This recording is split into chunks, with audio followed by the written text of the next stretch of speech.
Asansol Durgapur police কমিশনারেটের DC central Dhruba Das আজ এক সাংবাদিক সম্মেলন করেন।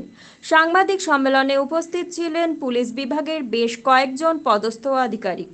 এদিন ডিসি সেন্ট্রাল বলেন, আসানসোল কন্যাপুর ফাঁড়ির অন্তর্গত গোবিন্দপুর গ্রামের বাসিন্দা অজয় দেবনাথের অভিযোগের ভিত্তিতে নয়ন সিং নামে এক ব্যক্তিকে বিহারের পাটনা থেকে গ্রেপ্তার করে আনা হয়েছে।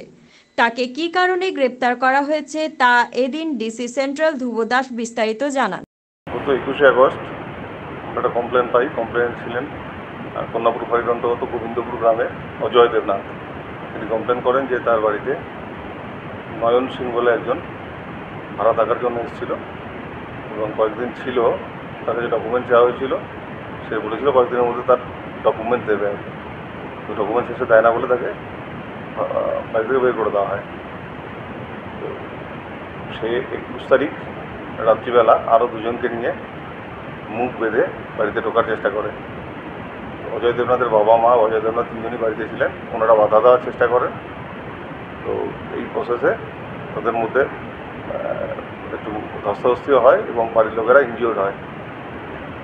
তো অজয় দেবনাথ এবং তার বাড়ির লোকেরা চেঁচামেচি শুরু করে। আশেপাশের লোকজন আসবে এই ভয়ে এই যে তিনজন ঢোকার চেষ্টা করছিল এরা পালিয়ে যায়। পালিয়ে যাওয়ার সময় অজয় দেবনাথের মায়ের গলায় একটা সোনার চেন ছিল, সেটা ছিনিয়ে নিয়ে চলে যায়।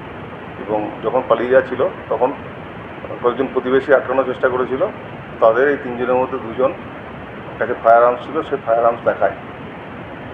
তো আমরা স্পেসিফিক কেস স্টার্ট করি এবং এই নয়ন সিংয়ের ডিটেলস আমরা নিতে শুরু করি।